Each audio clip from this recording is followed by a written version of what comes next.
अष्टविनायक नमो नमः। गणपति बाप्पा मोरया। ओम मंगल मूर्ति मोरया। ओम गम गणपतये नमो नमः। श्री सिद्धि विनायक नमो नमः। अष्टविनायक नमो नमः। गणपति बप्पा मोरया। ओम मंगल मूर्ति मोरया। ओम गम गणपतये नमो नमः। श्री सिद्धि विनायक नमो नमः। अष्टविनायक नमो नमः। गणपति बप्पा मोरया। ओम मंगल मूर्ति मोरया। ओम गम गणपतये नमो नमः। श्री सिद्धि विनायक नमो नमः। अष्टविनायक नमो नमः। गणपति बाप्पा मोरया। ओम मंगल मूर्ति मोरया। ओम गम गणपतये नमो नमः। श्री सिद्धि विनायक नमो नमः। अष्टविनायक नमो नमः। गणपति बाप्पा मोरया। ओम मंगल मूर्ति मोरया। ओम गम गणपतये नमो नमः। श्री सिद्धि विनायक नमो नमः। अष्टविनायक नमो नमः। गणपति बाप्पा मोरया। ओम मंगल मूर्ति मोरया। ओम गम गणपतये नमो नमः। श्री सिद्धि विनायक नमो नमः। अष्टविनायक नमो नमः। गणपति बाप्पा मोरया। ओम मंगल मूर्ति मोरया। ओम गम गणपतये नमो नमः। श्री सिद्धि विनायक नमो नमः। अष्टविनायक नमो नमः। गणपति बाप्पा मोरया। ओम मंगल मूर्ति मोरया। ओम गम गणपतये नमो नमः। श्री सिद्धि विनायक नमो नमः। विनायक नमो नमः। गणपति बाप्पा मोरया। ओम मंगल मूर्ति मोरया। ओम गम गणपतये नमो नमः। श्री सिद्धि विनायक नमो नमः। अष्टविनायक नमो नमः। गणपति मोरया। ओम मंगल मूर्ति मोरया। ओम गम गणपतये नमो नमः। श्री सिद्धि विनायक नमो नमः। अष्टविनायक नमो नमः। गणपति बाप्पा मोरया। ओम मंगल मूर्ति मोरया।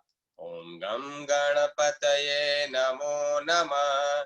श्री सिद्धि विनायक नमो नमः। अष्टविनायक नमो नमः। गणपति बाप्पा मोरया। ओम मंगल मूर्ति मोरया। ओम गम गणपतये नमो नमः। श्री सिद्धि विनायक नमो नमः। अष्टविनायक नमो नमः। गणपति बाप्पा मोरया। ओम मंगल मूर्ति मोरया। ओम गम गणपतये नमो नमः। श्री सिद्धि विनायक नमो नमः। अष्टविनायक नमो नमः। गणपति बाप्पा मोरया। ओम मंगल मूर्ति मोरया। ओम गम गणपतये नमो नमः। श्री सिद्धि विनायक नमो नमः। अष्टविनायक नमो नमः। गणपति बाप्पा मोरया। ओम मंगल मूर्ति मोरया। ओम गम गणपतये नमो नमः। श्री सिद्धि विनायक नमो नमः। अष्ट विनायक नमो नमः। गणपति बाप्पा मोरया। ओम मंगल मूर्ति मोरया। ओम गम गणपतये नमो नमः। श्री सिद्धि विनायक नमो नमः। अष्ट विनायक नमो नमः। गणपति बाप्पा मोरया। ओम मंगल मूर्ति मोरया। ओम गम गणपतये नमो नमः। श्री सिद्धि विनायक नमो नमः। अष्ट विनायक नमो नमः। गणपति बाप्पा मोरया। ओम मंगल मूर्ति मोरया। ओम गम गणपतये नमो नमः। श्री सिद्धि विनायक नमो नमः। अष्ट विनायक नमो नमः। गणपति बाप्पा मोरया। ओम मंगल मूर्ति मोरया। ओम गम गणपतये नमो नमः। श्री सिद्धि विनायक नमो नमः। अष्ट विनायक नमो नमः। गणपति बाप्पा मोरया। ओम मंगल मूर्ति मोरया। ओम गम गणपतये नमो नमः। श्री सिद्धि विनायक नमो नमः। अष्ट विनायक नमो नमः।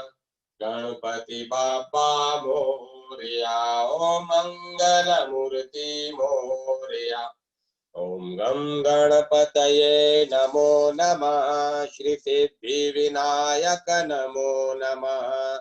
अष्ट विनायक नमो नमः। गणपति बाप्पा मोरया।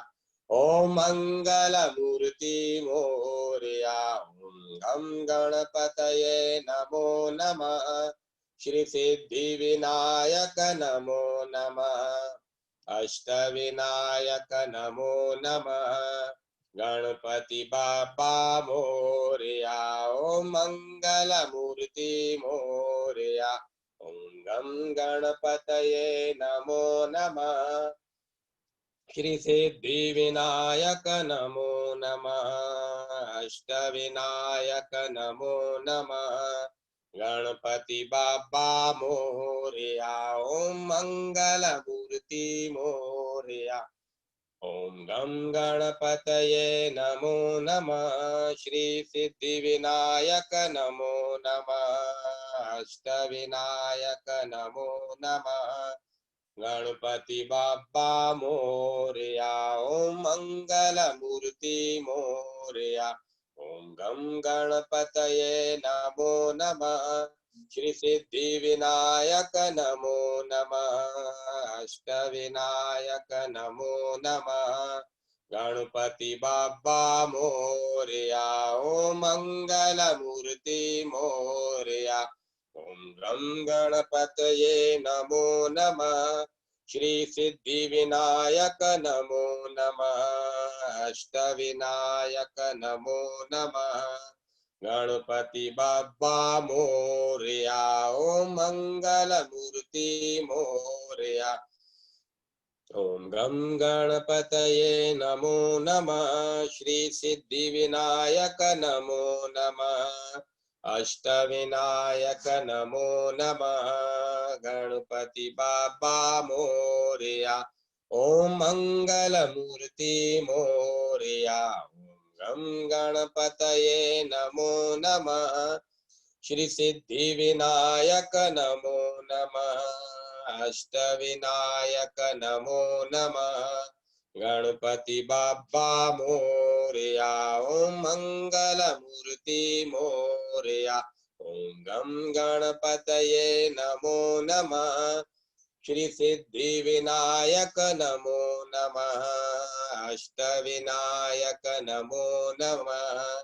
गणपति बाप्पा मोरया। ओम मंगल मूर्ति मोरया। ओम गम गणपतये नमो नमः। श्री सिद्धि विनायक नमो नमः। अष्टविनायक नमो नमः। गणपति बाप्पा मोरया। ओम मंगल मूर्ति मोरया। ओम गम गणपतये नमो नमः। श्री सिद्धि विनायक नमो नमः। अष्टविनायक नमो नमः।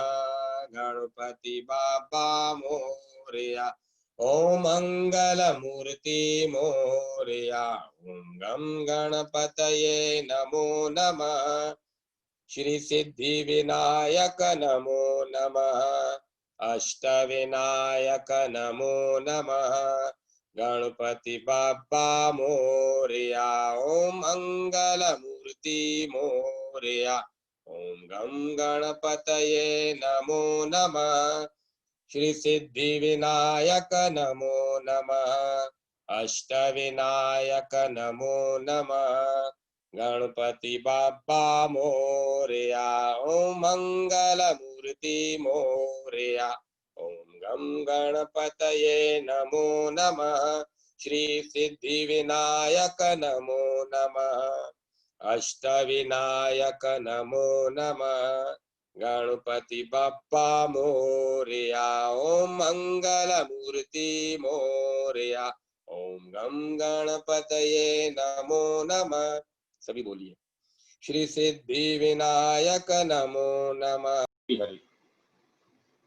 भक्त चरितांक भक्त पुरंदर दास जी।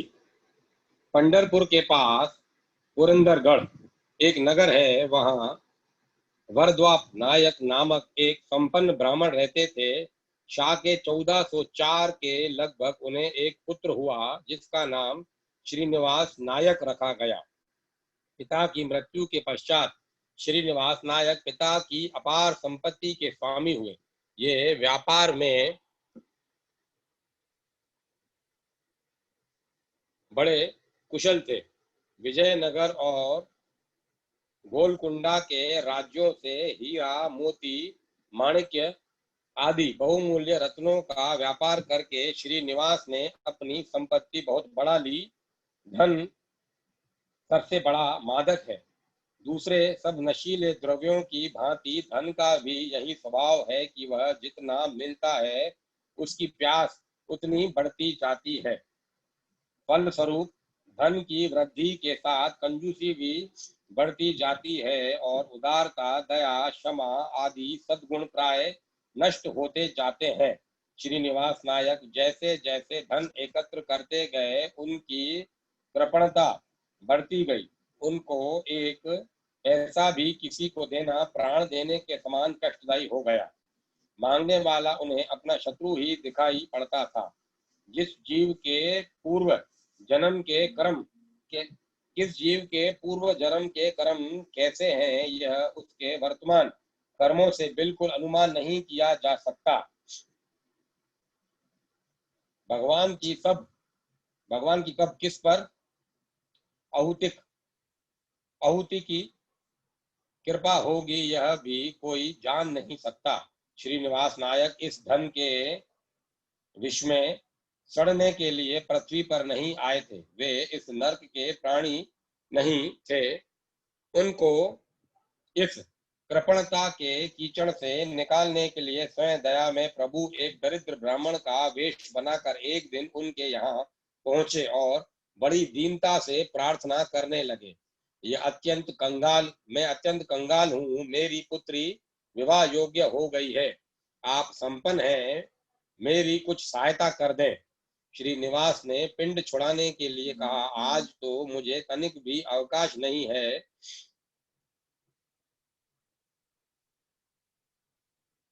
का आप कल पधारें। श्रीनिवास को क्या पता था कि यह ब्राह्मण सचमुच कल आएगा, किंतु जब वह दूसरे दिन आया तो फिर श्रीनिवास ने कल आने को कहा। ब्राह्मण नित्य आता था और श्रीनिवास सदा उसे कल आने को कहते थे। इस प्रकार 6 महीने बीत गए। इस अद्भुत ब्राह्मण पर उन्हें बड़ा क्रोध आया। अंत में एक दिन रद्दी पैसों से भरी 2 थैलियां उसके सामने पटक कर वे बोले, इनमें से जो तुम्हें पसंद आए वह 1 पैसा ले लो। और चले जाओ। ब्राह्मण ने थोड़ी देर आश्चर्य से उनकी ओर देखा, थैलियों को बिना छुए ही वे चले गए। ब्राह्मण देवता श्रीनिवास नायक के घर पहुंचे। उनकी पत्नी से अपनी दरिद्रता और नायक का व्यवहार सुनाकर उन्हें सहायता की याचना की। स्त्री उदार स्वभाव की थी। पति की कृपण पति के कृपण स्वभाव से उसे दुख होता था। भगवान में उसका विश्वास था और साधु ब्राह्मणों के प्रति हृदय में भक्ति थी। परंतु पति देव इतने कंजूस थे कि पत्नी के हाथ में एक पैसा भी रहने नहीं देते थे। ब्राह्मण देवता को उसने अपने पति से प्राप्त बकफूल श्री कृष्ण पूर्ण मस्तु कहकर दे दिया। श्रीनिवास नायक ने समझा था कि दरिद्र ब्राह्मण से पिंड छूटा, पर वह ब्राह्मण उन्हीं की दुकान पर फिर पहुंचा और नकफूल लेकर 400 मोहरें मांगने लगा। पत्नी का नकफूल पहचान कर श्रीनिवास को अपनी स्त्री पर बड़ा क्रोध आया। जिस ब्राह्मण ने 6 महीने उन्हें तंग किया था, उसे इतना बहुमूल्यवान नकफूल दे देना कोई साधारण बात नहीं थी। ब्राह्मण को उन्होंने यह कहकर विदा कर दिया कि इसे मेरे पास रहने दीजिए, कल आपको मैं 100 मोहरें दूंगा। ब्राह्मण के चले जाने पर नकफूल को तिजोरी में बंद करके वे सीधे घर आए और स्त्री से पूछने लगे, तुम्हारा वह नकफूल कहाँ है जिसे तुम सबसे सवेरे तक पहने थी? बेचारी स्त्री क्या उत्तर देती? पति क्रोधी स्वभाव को वह जानती थी। उसे चुप देखकर श्रीनिवास गरज उठे, अभी लाकर नकफूल दे, नहीं तो जीते जी तुझे पृथ्वी में गाड़ दूंगा। अब स्त्री क्या करे? नकफूल तो वह दान कर चुकी थी और पति से सच्ची बात कह नहीं सकती। भय के कारण उसके मुख से निकल गया, नकफूल भीतर रखा है। झटपट वह भीतर चली गई। आत्महत्या करने के अतिरिक्त उसे कोई दूसरा मार्ग नहीं सूझा। एक कटोरी से में विष घोलकर उसने भगवान के से प्रार्थना की, दया में मैंने तुम्हारी प्रसन्नता के लिए नकफूल ब्राह्मण को दिया था। यदि तुम मुझ पर प्रसन्न हो तो मेरी पतिदेव की बुद्धि शुद्ध कर दो। वे अब से साधु ब्राह्मणों का सम्मान करें, उन्हें दान दें और तुम्हारा स्मरण करें। मुझे मृत्यु का भय नहीं है। मैं तुम्हारे श्री चरणों में आ रही हूँ। प्रार्थना करके जैसे ही कटोरी उसने मुख में बढ़ाई, कोई वस्तु टप से उसमें आ गिरी। देखा कि वह तो उसी का नकफूल है। बंद कमरे में जहां एक पक्षी तक नहीं, वहां नकफूल कहां से आ गिरा? श्रीनिवास की स्त्री लक्ष्मीबाई के नेत्र भर आए। उसे भगवान की कृपा का साक्षात्कार हुआ। भूमि पर मस्तक रखकर उसने प्रभु को प्रणाम किया। श्रीनिवास नायक जानते थे कि नकफूल तो वे दुकान की तिजोरी में बंद करके आए हैं और उसकी चाबी उनके पास है।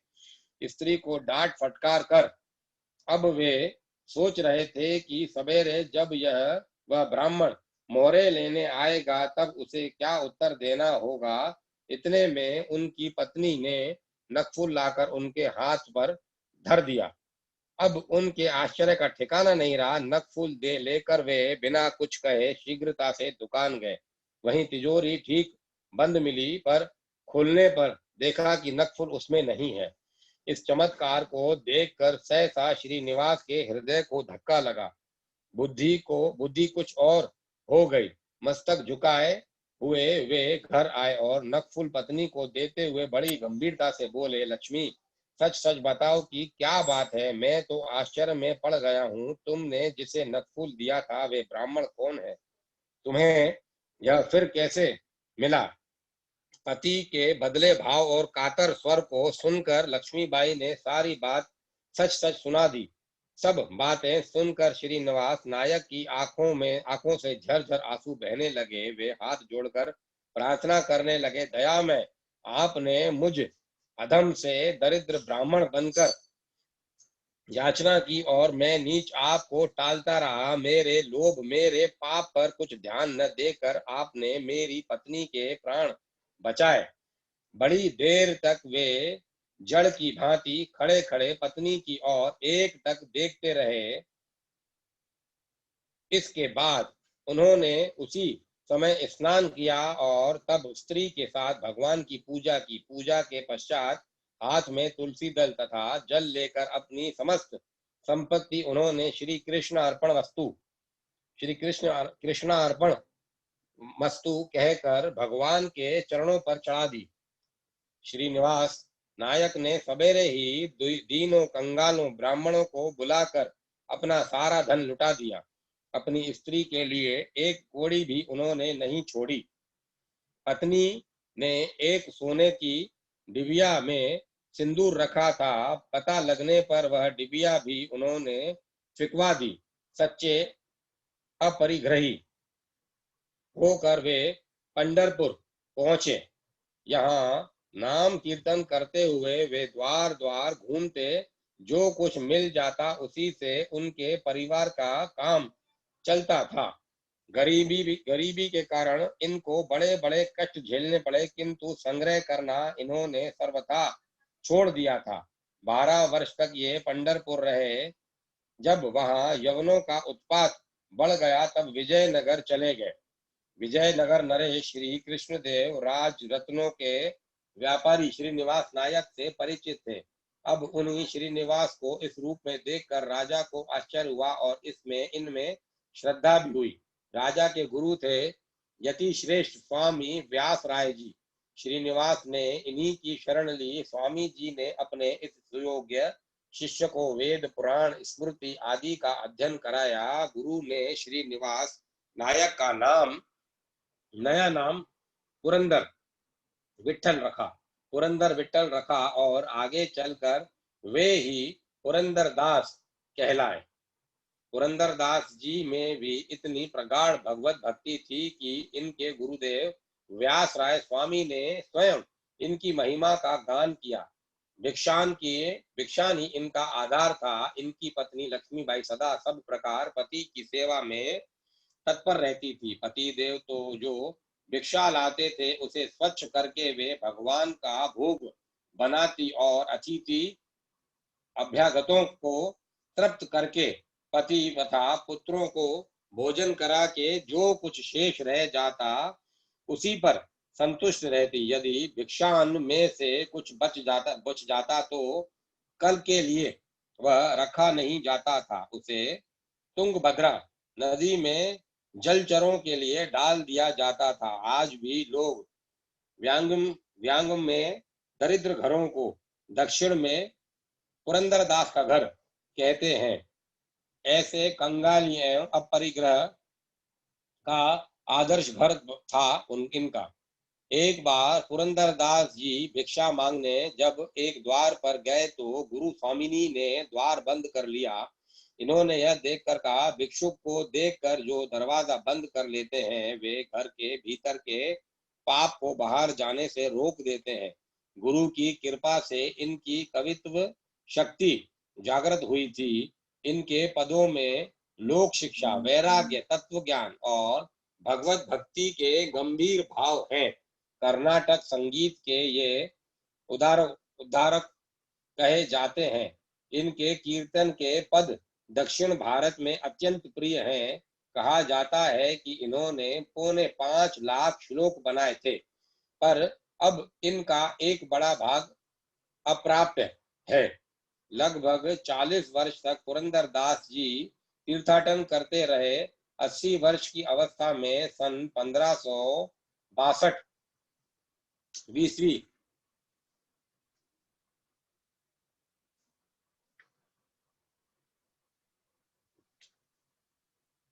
में वे अवस्था में संवत 1562 ईस्वी में वे भगवत धाम पधारे। उनकी शिक्षा, उनके पद, उनके ग्रंथ लोक मंगलकारी हैं। कन्नड़ भाषा का उनका साहित्य भक्तों का प्रिय धन है। एक स्थान पर वे कहते हैं, दूसरों की संपत्ति और पराई स्त्री क्या अस्पृश्य नहीं है? क्या परमेश्वर की विस्मृति अस्पृश्य नहीं है? इसका स्पर्श मत करो। ऐसी वितराग भगवान के प्रियजन धन्य हैं। श्री त्र्यंबक राज। भैरव नामक एक कर्मनिष्ठ यजुर्वेदी ब्राह्मण थे। इन्होंने वंश वृद्धि के लिए तुलजापुर की भवानी देवी का अनुष्ठान किया। भवानी देवी प्रसन्न हुई और नवी रात्रि को प्रकट हुई। देवी ने 3 फल भैरव जी के हाथ पर रखे और कहा, इन्हें खा लो। इनसे तुम्हारे 3 पुत्र होंगे। इन तीनों में जो बीच का फल है, उससे तुम्हारे जो पुत्र होगा, उसके हाथ पर त्रिशूल की रेखाएं होंगी। भैरव जी के यथा समय 3 पुत्र हुए, नरसिंह, त्र्यंबक और कौंडिन्य। त्र्यंबक के हाथ पर सचमुच त्रिशूल की 3 रेखाएं थी। भैरव जी इन पर कभी गुस्सा नहीं होते थे, इनकी कोई बात टालते भी नहीं थे। इन्हें उन्होंने खड़ी पार्टी भी नहीं दी। फिर विद्या कहाँ? इनका उपनयन तो हुआ, पर विवाह कराने के फेर में इनके पिता नहीं पड़े। इन्होंने त्र्यंबक के हाथ का त्रिशूल उनकी माँ अंबावती को दिखाकर कहा कि यह कोई माया महायोगी है। त्र्यंबक राज।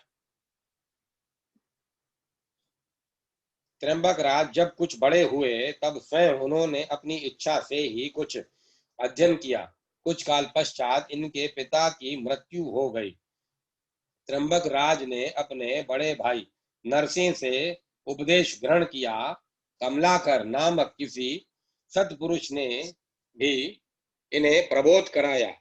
बहुतों का संग किया, पर कहीं इनका चित्त नहीं ठहरा। तब इन्होंने भगवती चंडी की उपासना की।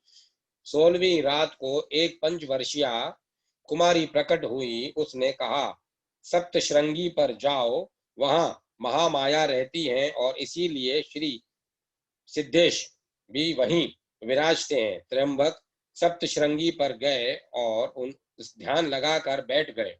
तीसरी रात में अम्बा प्रसन्न हुई। त्र्यंबक राज ने उनसे ब्रह्म ज्ञान मांगा।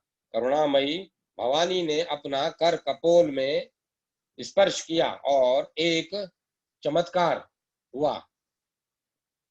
द्विज वेश में श्री सिद्धेश्वर भी प्रकट हुए। उन्होंने त्र्यंबक राज को 5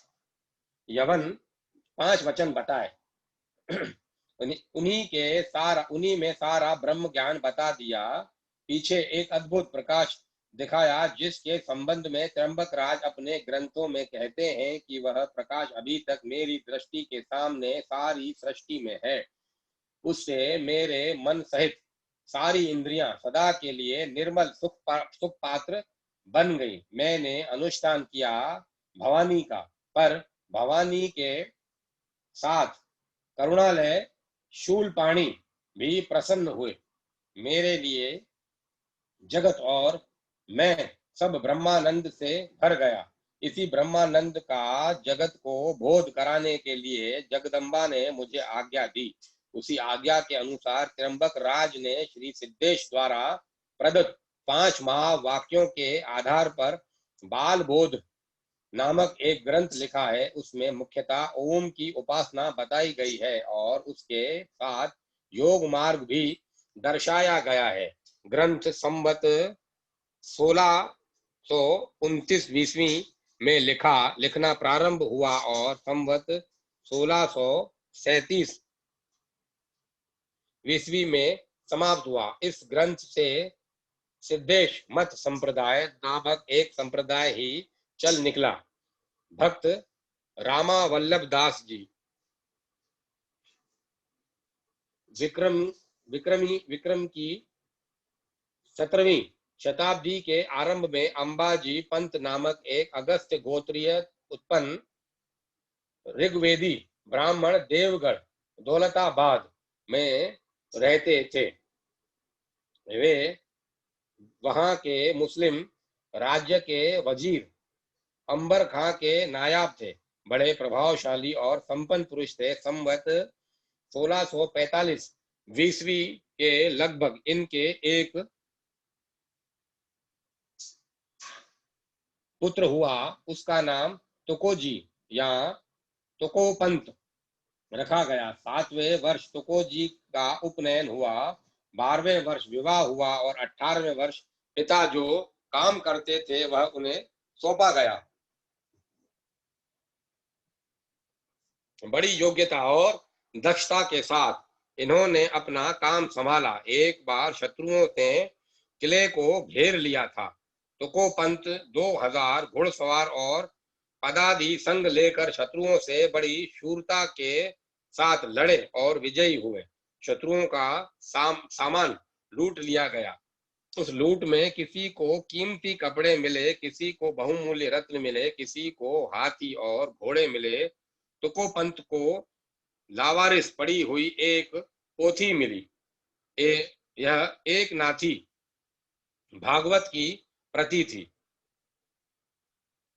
तुकोपंत ने उसे पढ़ा। पढ़कर उनके मुख से यह उद्गार निकला कि आज मेरा परम भाग्य उदय हुआ। भगवान ने बड़ी भारी कृपा मुझ पर की जो यह पोथी मुझे मिली। तुकोजी पंत और उनके बाल मित्र कृष्णाजी पंत दोनों ने नाथ भागवत के अनेकों पारायण किए, रम गए इस सदग्रंथ की परम रुचि में और चित्त में भक्ति मंदाकिनी की धारा बहने लगी। नाथ भागवत के प्रेम समुद्र में तैरते तैरते ये उसमें तन्मय हो गए।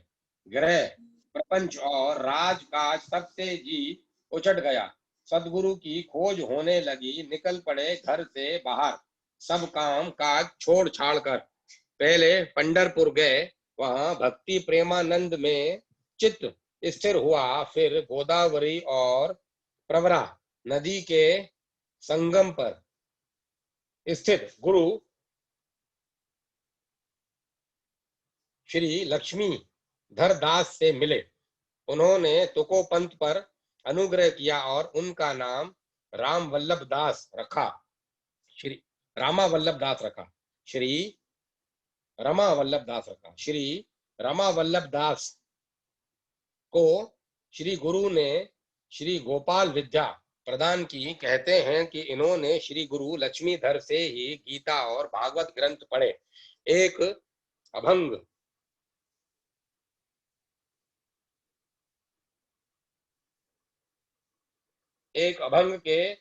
अभंग में उन्होंने अपनी दो अवस्थाओं का वर्णन किया है कि एक गुरु प्राप्ति के पूर्व की बुद्ध और मुमुक्षु अवस्था और दूसरी गुरु प्राप्ति के बाद की मुक्तावस्था।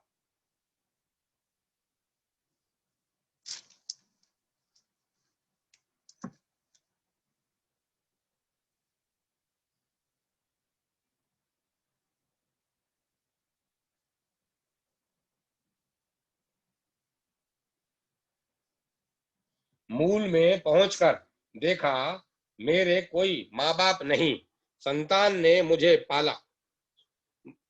मूल में पहुंचकर देखा मेरे कोई माँ बाप नहीं, संतों ने मुझे पाला। इन्हीं का मन कोमल है। पहले मेरा अगस्त्य गोत्र था, अब मेरा व्यापक गोत्र है। पहले मैं ऋग्वेदी था, अब भागवती हूँ। नाम घोष मेरा आचार है और भगवत गीता ही मेरा विचार है। पहले त्रिकाल संध्या करता था, अब तो सर्वकाल प्रेम की संध्या में ही रहता हूँ। पहले मैं मतभेदी था, अब मेरा मत अभेदी है।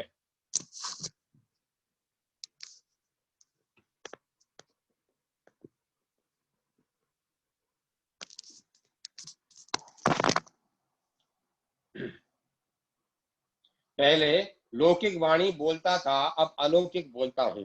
पहले मैं सम्मान लिया करता था, अब सबको सम्मान दिया करता हूँ।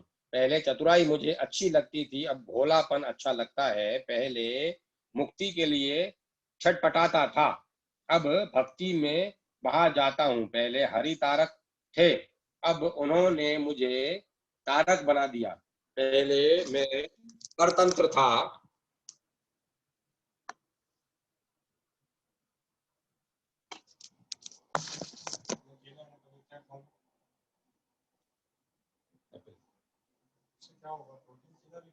लिया था अभी जाके लिया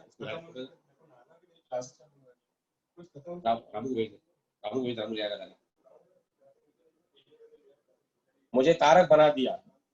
पहले मैं परतंत्र था, अब मैं स्वतंत्र सर्वथा स्वतंत्र हूँ।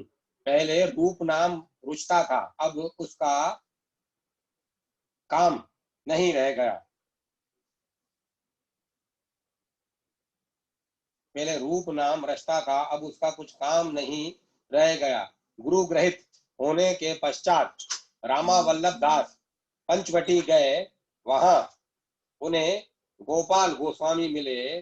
कुछ काल पश्चात उनके बाल मित्र कृष्णा जी पंत भी आ मिले। वे ये तीनों गोदावरी तट तीर पर कई वर्षों तक विहार करते रहे। इसी समय श्री रमा वल्लभ दास ने दर्शन निर्धार नाम से एक ग्रंथ लिखकर श्री कृष्ण लीला का वर्णन किया। इसके पश्चात रमा वल्लभ दास भाई क्षेत्र में गए। वहां नरसिंह अप्पा, गोविंद बाकड़ा, राघव दास, उमा वल्लभ दास आदि कई भक्त मिले। इस भक्त मंडली में रहते हुए रमा वल्लभ दास जी ने श्री शंकराचार्य जी की वाक्यवृत्ति पर एक मराठी टीका लिखी। इसके पश्चात श्री रमा वल्लभ दास अपने शिष्यों, मित्रों और घर वालों, धर्मपत्नी और 4 पुत्रों के साथ दक्षिण कर्नाटक गए। रमा वल्लभ दास जी के कई मठ कर्नाटक प्रांत में हैं और वहां उनकी शिक्षा दीक्षा अभी तक प्रचलित है। श्री कृष्ण जयंती व्रतोत्सव भजन नामक पुस्तक में श्री रमा वल्लभ दास द्वारा निर्धारित श्री कृष्ण जन्मोत्सव पद्धति दी गई है। उसमें उनके अनेक भजन भी हैं। यह जन्म व्रतोत्सव और वाक्यवृत्ति की प्राकृत टीका और दर्शक निर्धार नामक श्री कृष्ण जन्म अध्याय के अतिरिक्त इनके 2 ग्रंथ और हैं। एक श्रीमद् भगवत गीता की चमत्कारी टीका और दूसरी गुरुवल्ली गीता की यह चमत्कारी टीका संवत 1685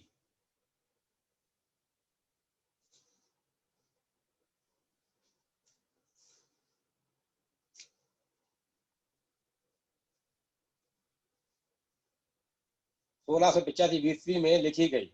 यह टीका बड़ी सरस, सुसंगत और सुबोध है और इसमें पहले 9वें अध्याय से 18वें अध्याय तक और फिर पहले अध्याय से 8वें अध्याय तक की टीका है। दूसरी बात यह है कि प्रत्येक अध्याय में जितने विषय आए हैं उतने वर्ग इन्होंने प्रत्येक अध्याय में कायम किए हैं। उदाहरण उदाहरण उदाहरणतार्थ 9वें अध्याय में 13 वर्ग हैं। भक्त श्री तुकाराम जी चैतन्य। श्री तुकाराम जी का जन्म दक्षिण के देहू नामक ग्राम में भगवत भक्तों के एक पवित्र कुल में संवत 1665 ईस्वी में हुआ था। इनके माता पिता का नाम कनकाबाई और बोलोजी था। 13 वर्ष की अवस्था में इनका विवाह हो गया।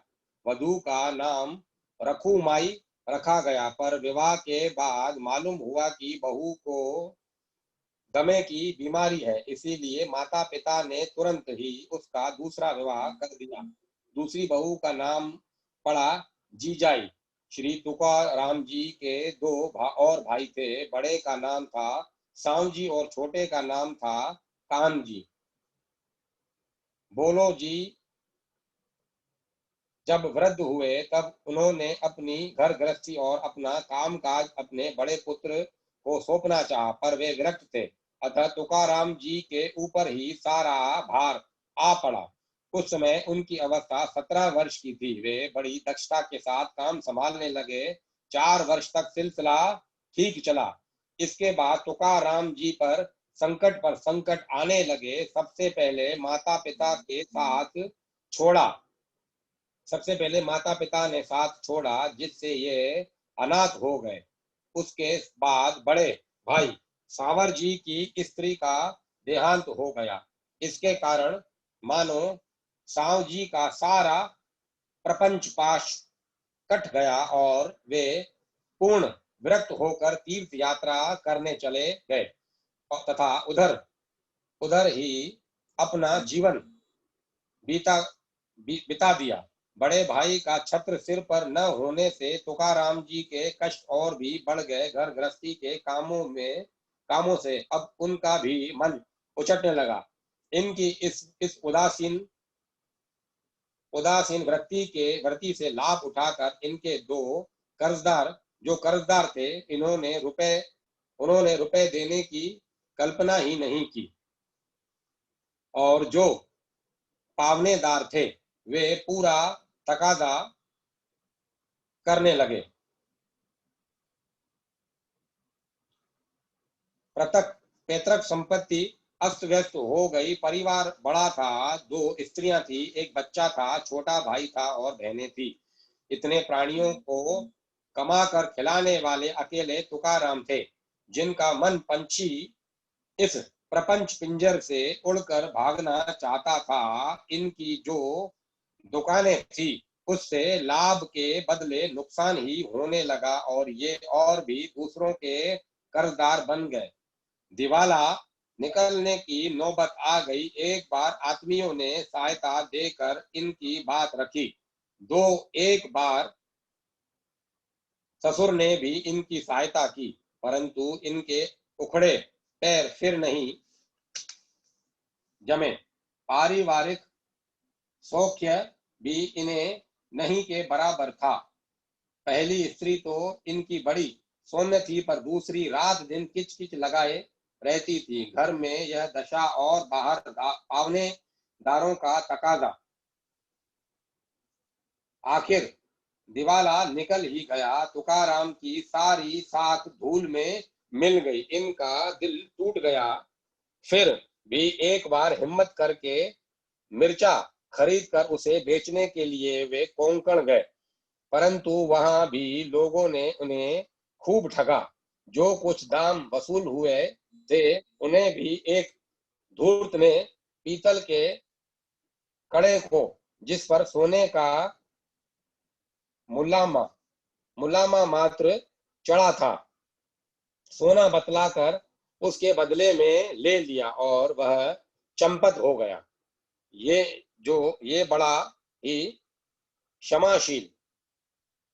बड़े ही क्षमाशील और सहिष्णु थे। एक बार इनके खेत में कुछ गन्ने पके थे।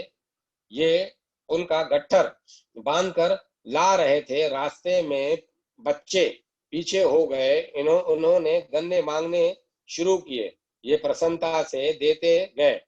अंत में एक गन्ना बचा, उसी को लेकर वे घर आए।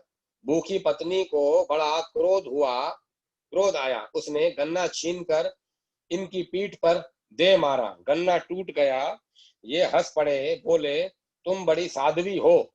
हम दोनों के लिए मुझे गन्ने के 2 टुकड़े करने पड़ते, तुमने बिना कहे ही कर दिए। इससे इनकी क्षमाशीलता का पता लगता है। एक बार जीजाई ने अपने नाम से रुका लिखकर उन्हें 200 रुपए दिलवाए, जिनसे इन्होंने नमक खरीदा और 250 रुपए बनाए। परंतु जो ही इन्हें लेकर चले कि रास्ते में एक दुखिया मिला। उसे देखकर उन्हें दया आ गई और सब रुपए उसे देकर निश्चिंत हो गए। उन्हीं दिनों पूना प्रांत में भयंकर अकाल पड़ा।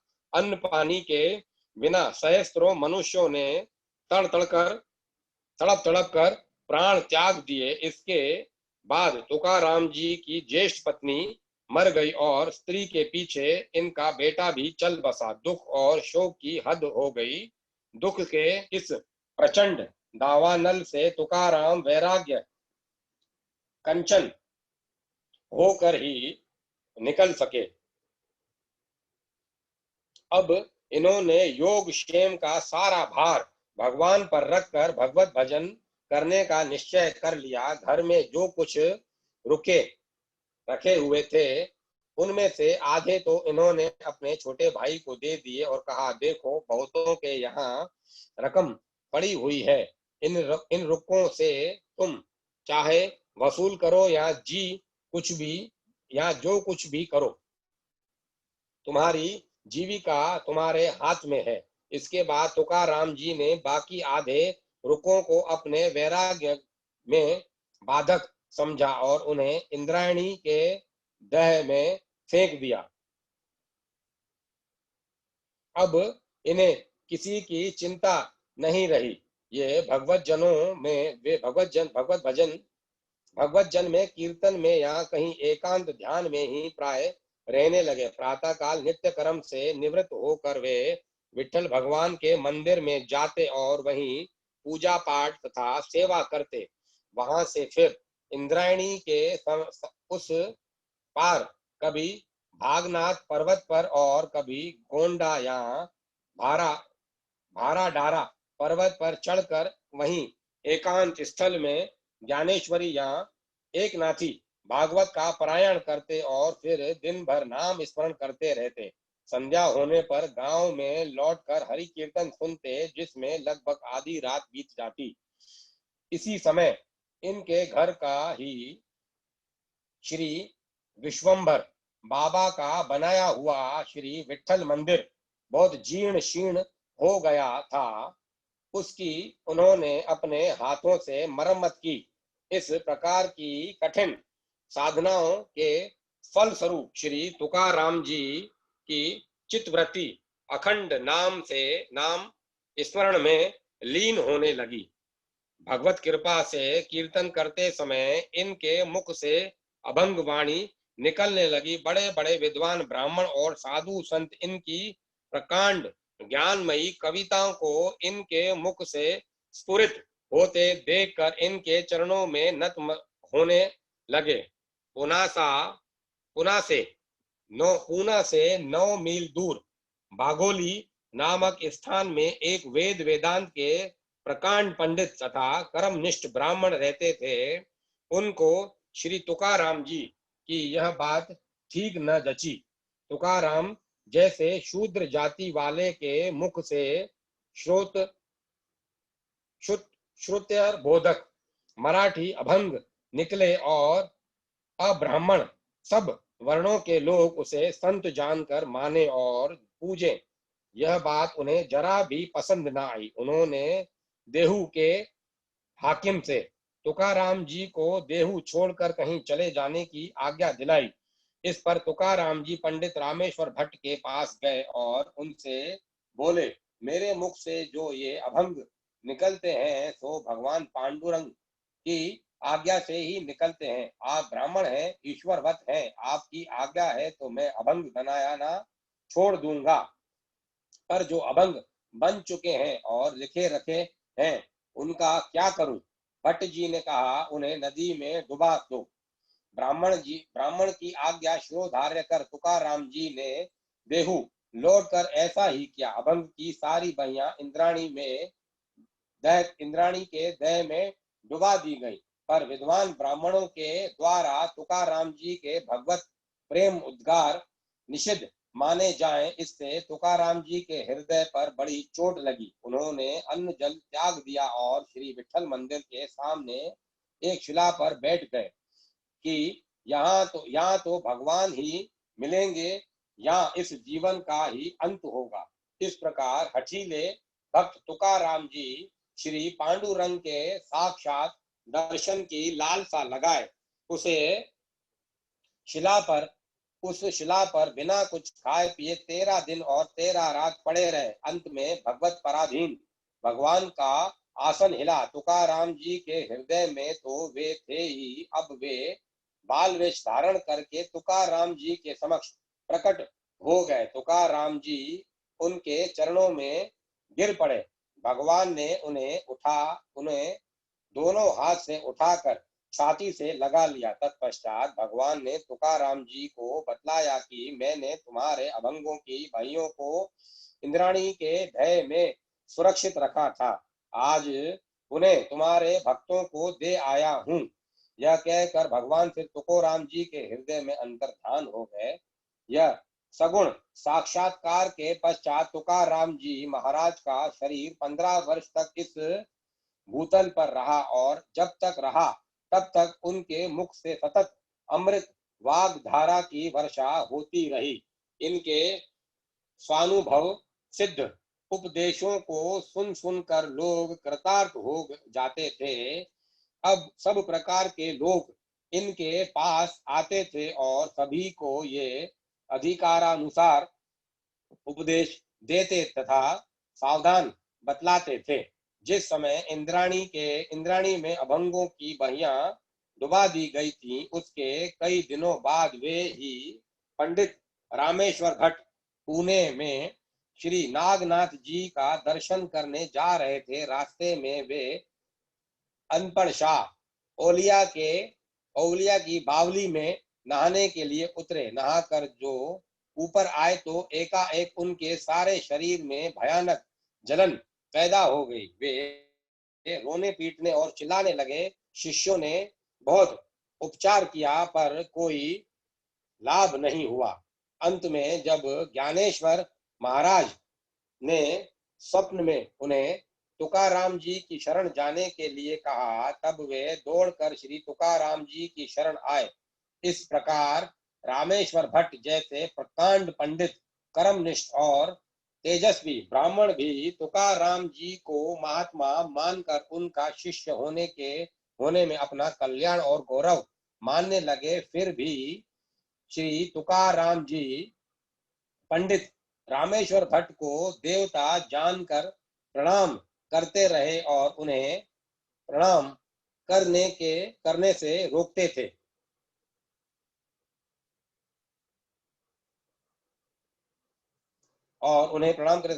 श्री तुकाराम जी महाराज के सिद्ध उपदेश के अधिकारी बहुत लोग थे। छत्रपति शिवाजी महाराज तुकाराम जी को अपना गुरु बनाना चाहते थे, पर उनके नित्य गुरु समर्थ श्री रामदास स्वामी हैं। यह अंतर्दृष्टि से जानकर तुकाराम जी ने उन्हें उन्हीं की शरण में जाने का उपदेश दिया।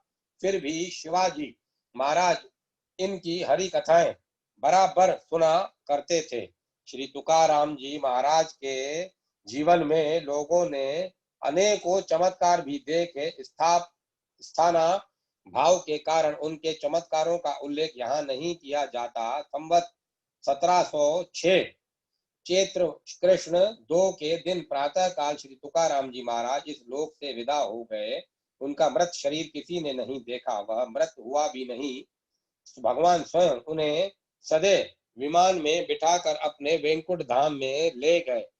इस प्रकार वेंकुट सिधारने के बाद भी श्री तुकाराम जी महाराज कई बार भगवत भक्तों के सामने प्रकट हुए। देहू और लोह गांव में तुकाराम जी महाराज के अनेक स्मारक हैं, परंतु ये स्मारक तो जड़ हैं। उनका जीता जागता और सबसे बड़ा स्मारक अभंग समुदाय है। इनकी यह अभंग वाणी जगत की अमूल्य और अमर आध्यात्मिक संपत्ति है। यह श्री तुकाराम जी महाराज की वांगमयी मूर्ति है।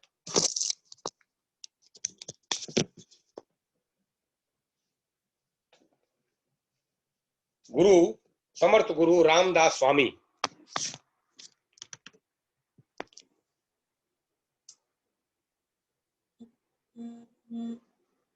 समस्त गुरु रामदास स्वामी भगवान श्री सूर्य नारायण के वरदान से सूर्या जी पंत की धर्म पत्नी राणूबाई के गर्भ से संवत सन 1662 मार्गशीर शुक्ला 13 को प्रथम पुत्र का जन्म हुआ, जिसका नाम गंगाधर रखा गया, जिसने अपनी व्यस के 9वें वर्ष में ही श्री हनुमान जी के मंदिर में 11 दिनों तक मारुति मारुति कवच का पाठ करके श्री हनुमान जी को प्रसन्न कर लिया और जिसे भगवान श्री रामचंद्र जी ने भी दर्शन देकर अनुग्रहित किया। ये ही गंगाधर जी आगे चलकर श्रेष्ठ या रामी रामदास के नाम से प्रसिद्ध हुए।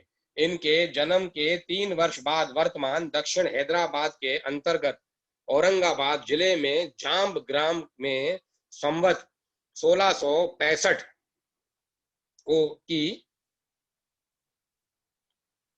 चैत्र शुक्ला नवमी के दिन ठीक श्री राम जन्म के समय राणूबाई ने उस महापुरुष को जन्म दिया जिसे संसार समर्थ गुरु रामदास स्वामी के नाम से जानता है। इनका नाम पिता ने नारायण रखा।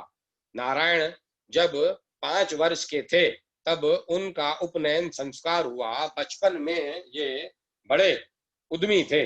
पेड़ों पर चढ़ना, एक डाल से दूसरी डाल पर, यहाँ एक पेड़ से दूसरे पेड़ पर कूदना, पहाड़ों पर तेजी से चढ़ना उतरना, उछलना कूदना फांदना, ये ही सब इनके खेल थे। 5वें वर्ष में इनका उपनयन संस्कार हो गया था। लिखना पढ़ना और हिसाब लगाना तथा नित्य का ब्रह्म कर्म ही भी उन्होंने बहुत जल्द सीख लिया। सूर्य देव को ये नित्य 2000 नमस्कार किया करते थे। 8 वर्ष की अवस्था में ही उन्होंने भी श्री हनुमान जी को प्रसन्न किया और श्री रामचंद्र जी के दर्शन प्राप्त किए। भगवान श्री रामचंद्र जी ने स्वयं इन्हें दीक्षा दी और इनका नाम रामदास रखा। जब ये 12 वर्ष के हुए तब इनके विवाह की तैयारी हुई। विवाह मंडप में वर वधू के बीच अंतःपट डालकर ब्राह्मण लोग मंगलाचरण के श्लोक बोलने लगे। पहले मंगलाचरण के पीछे सब लोग जब शुभ लग्न सावधान बोले तब रामदास जी सचमुच ही सावधान होकर वहां से ऐसे भागे कि 12 वर्षों तक फिर घर के लोगों को पता ही न लगा कि वे कहाँ गए।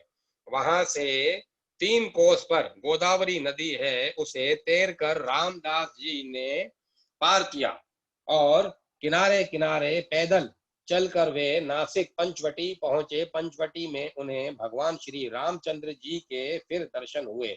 इस अवसर पर रामदास जी ने एक करुणा दशक द्वारा बड़ी करुणापूर्ण वाणी में प्रभु की विनय की। तत्पश्चात नासिक के समीप टाफली ग्राम में जाकर जहां गोदा और नंदनी का संगम हुआ है, एक गुफा में रहने लगे। वहां उन्होंने 13 अक्षर श्री राम जय जय राम,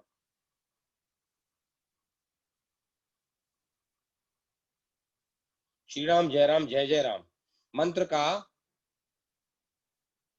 प्रोच्चारण प्रारंभ किया। दैनिक नियमों का पालन करने के पश्चात दिन या रात को जब जो समय मिलता उसमें ये रामायण, वेद वेदांत, उपनिषद, गीता, भागवत आदि ग्रंथ देखा करते थे।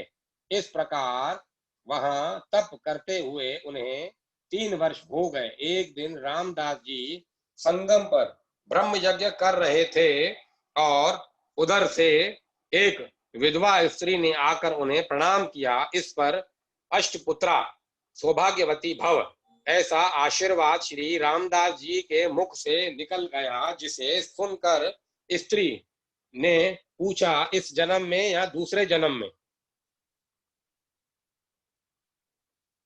बात यह थी कि उस स्त्री के पति की मृत्यु हो गई थी और वह उसके साथ सती होने जा रही थी। सती होने जाने के पूर्व सत्पुरुषों को प्रणाम करने की जो विधि है उसके अनुसार वह उन्हें तपस्वी महात्मा जानकर प्रणाम करने आई थी।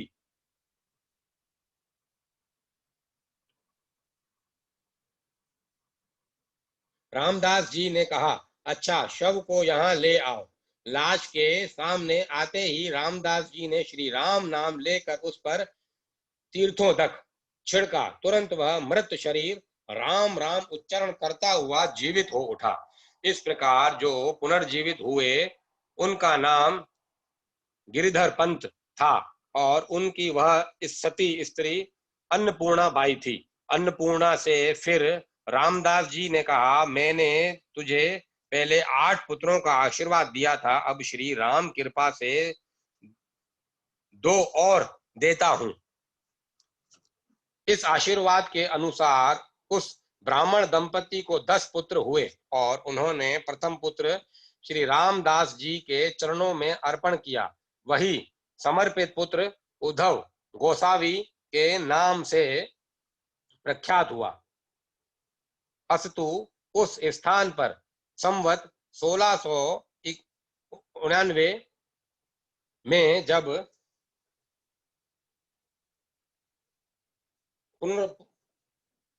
पुरचरण समाप्त हुआ, तब श्री रामचंद्र जी ने समर्थ गुरु रामदास जी को दर्शन देकर यह आज्ञा दी कि अब तुम सब तीर्थों की यात्रा करके कृष्णा नदी के तट पर रहो। तदनुसार श्री समर्थ रामदास जी तीर्थ यात्रा को चले। सबसे पहले श्री समर्थ काशी गए।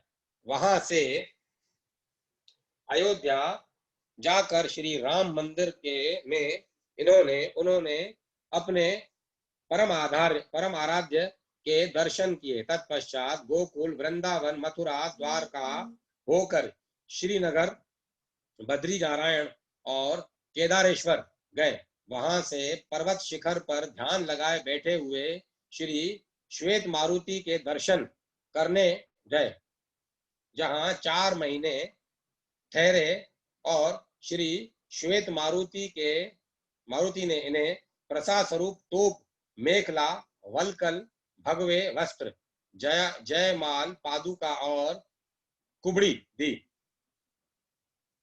यहां से उत्तर मानस की यात्रा करके जगन्नाथपुरी और पूर्वी समुद्र के किनारे से लेकर दक्षिण समुद्र के तट पर श्री रामेश्वर सेतबंध तथा लंका के दर्शन कर गोकर्ण, महाबलेश्वर, शेषाचल, शेल, मल्लिकार्जुन, पंचमहालिंग, किष्किंधा, पंपा सरोवर, ऋषिमुख पर्वत, करवीर क्षेत्र, परशुराम क्षेत्र, पंढरपुर, भीमाशंकर और त्र्यंबकेश्वर होते हुए पंचवटी लौटे।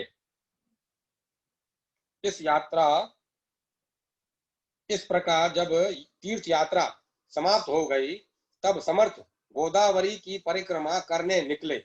रास्ते में एक दिन इन्होंने पैठण में कीर्तन किया और एक अद्भुत चमत्कार दिखलाया, जिससे वहां के लोगों ने उन्हें पहचान लिया और कहा कि आप तो निश्चिंत होकर तीर्थों में घूम रहे हैं, परंतु घर में आपकी माता आपके लिए तड़प रही है।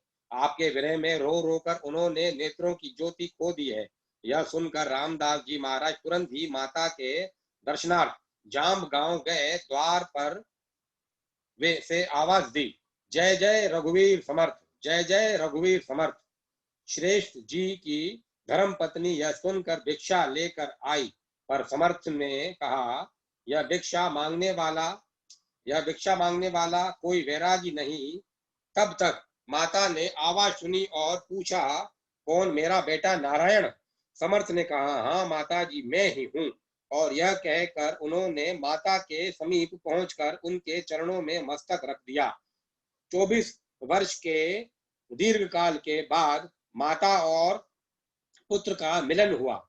समर्थ ने माता के नेत्रों पर अपना हाथ फेरा, जिससे खोई हुई नेत्र ज्योति माता को फिर प्राप्त हो गई। इसके बाद समर्थ ने माता को कपिल गीता सुनाई और उनसे आज्ञा लेकर गोदावरी की परिक्रमा का रास्ता लिया।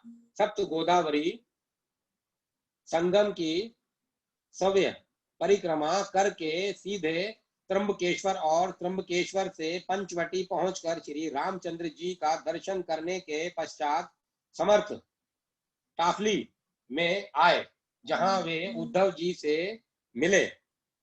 यहाँ यह बतला देना आवश्यक है कि तीर्थ यात्रा के प्रसंग से श्री समर्थ जहां जहां गए वहां वहां इन्होंने अपने मठ स्थापित किए और प्रत्येक मठ में एक एक अधिकारी शिष्य की नियुक्ति की।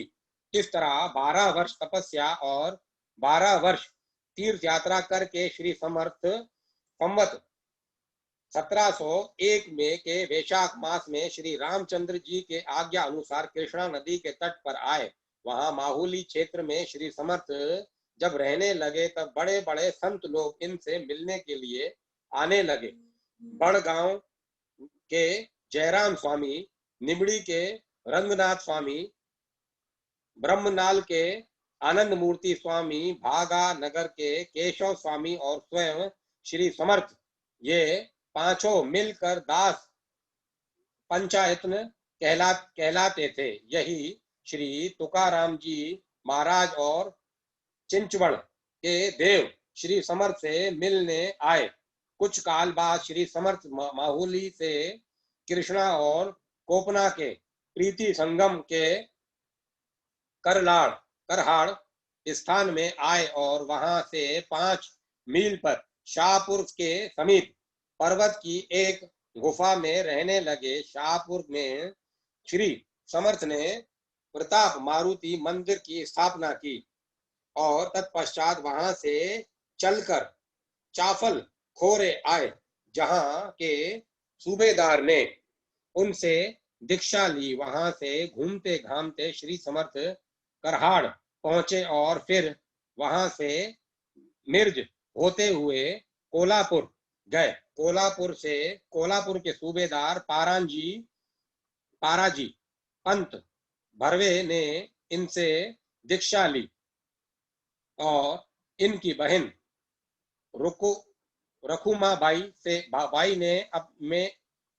रखुमाबाई ने भी अपने अंबाजी और दत्तात्रेय नामक 2 पुत्रों के साथ अपने को श्री समर्थ चरणों में समर्पित कर दिया।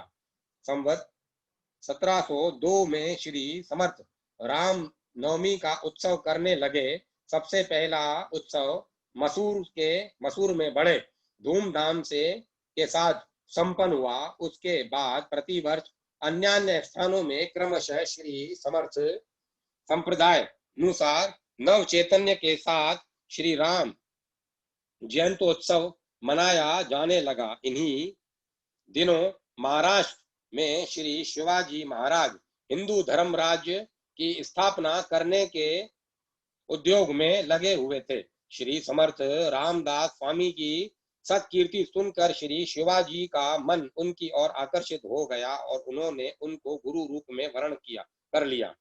संवत 1706 में चाफल के समीप शिंगणवाड़ी में श्री समर्थ ने उन्हें शिष्य रूप में ग्रहण किया और श्री रामचंद्र के त्रयोदशा अक्षर मंत्र का उपदेश दिया। संवत 1707 में श्री समर्थ पार्ली में आकर रहने लगे। वह तभी से सज्जनगढ़ कहलाने लगा और वहां अनेक साधु संतों के अतिरिक्त सुभिते का स्थान होने के कारण श्री शिवाजी महाराज बार बार इनके दर्शनार्थ आने लगे। संवत 1712 में जब शिवाजी महाराज सातारा में थे तब श्री समर्थ करंज गांव से चलकर भिक्षा मांगते हुए राजद्वार पर पहुंचे। महाराज ने उन्हें साष्टांग प्रणाम करके एक पत्र लिखकर उनकी झोली में डाल दिया, जिसमें यह लिखा था कि आज तक मैंने जो कुछ अर्जित किया वह सब स्वामी के चरणों में समर्पित है। दूसरे दिन श्री शिवाजी महाराज स्वामी के साथ झोली लटकाकर भिक्षा भी मांगने लगे, परंतु जब श्री समर्थ ने उन्हें समझाया कि राज्य करना ही तुम्हारा धर्म है, तब श्री शिवाजी महाराज ने अपने हाथ में फिर शासन सूत्र ले लिया और स्वामी के मंत्रानुसार राज्यकार संभालने लगे। श्री समर्थ जब तंजावर गए थे तब वहां के एक अंधे कारीगर को आंखें देकर इन्होंने श्री राम, लक्ष्मण, सीता और हनुमान जी की 4 मूर्तियां बनाने का काम सौंपा था। वे मूर्तियां संवत 1738 फाल्गुन कृष्णा 15 को सज्जनगढ़ पहुंची। उन्हें देखकर श्री समर्थ को परम संतोष हुआ। इन्होंने उसी दिन चारों मूर्तियों की विधि पूर्वक स्थापना की। उनकी पूजा अर्चा होने लगी। फिर माघ कृष्णा 9 के दिन सबसे कह सुनकर श्री समर्थ ने महाप्रयाण की तैयारी की। श्री राम मूर्ति के सामने आसन लगाकर बैठ गए। उनके प्रयाण कालीन उद्गारों को सुनकर उद्धव और आदि शिष्य घबराए। इस प्रकार श्री समर्थ ने कहा कि आज तक जो अध्यात्म श्रवण करते रहे, क्या उसका यही फल है? शिष्यों ने कहा, स्वामी आप सर्वांतरयामी हैं, घट घट के वासी हैं, पर आपके प्रत्यक्ष और संभाषण का लाभ अब नहीं मिलेगा। यह सुनकर श्री समर्थ ने शिष्यों के मस्तक पर हाथ रखकर कहा, आत्माराम दास बोध, इन दो ग्रंथों का सेवन करने वाले भक्त कभी दुखी न होंगे। तत्पश्चात 21 बार हर हर शब्द का उच्चारण करके श्री समर्थ ने जो ही श्री राम नाम लिया, त्यों ही उनके मुख से एक ज्योति निकलकर श्री रामचंद्र जी की मूर्ति में समा गई। श्री समर्थ के प्रसिद्ध ग्रंथ के नाम ये हैं: दासबोध, मनोबोध, करुणाष्टक, पुराना दासबोध, आत्माराम, रामायण, ओवी 14 शतक, स्फुट ओविया, शणिपु, कांचीकरण योग, चतुर्थ मान, मान पंचक, पंचमान, स्फुट प्रकरण और स्फुट श्लोक।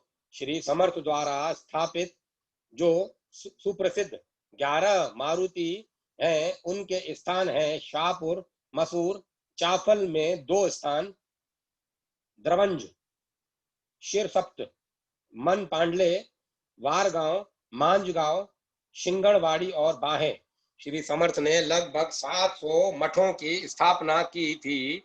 इनमें कुछ मुख्य मठों के नाम ये हैं: जाम्ब, चाफल, सज्जनगढ़, ताफली, तंजावर, डोमगांव, मनपाडले, मिरज, राशि बड़े, पंढरपुर, प्रयाग, कांची, अयोध्या, मथुरा, द्वारका, बद्री, केदार, रामेश्वर, गंगा सागर आदि।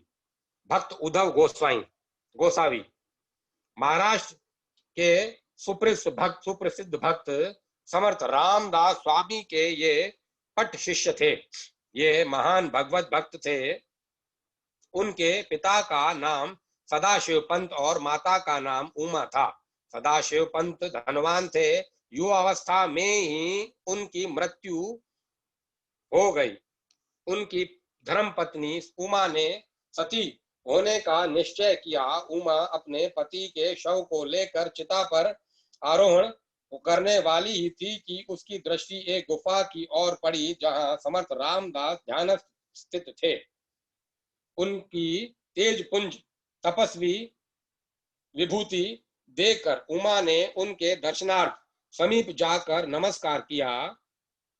स्वामी जी ने अष्ट पुत्रा सौभाग्यवती भव ऐसा आशीर्वाद दिया।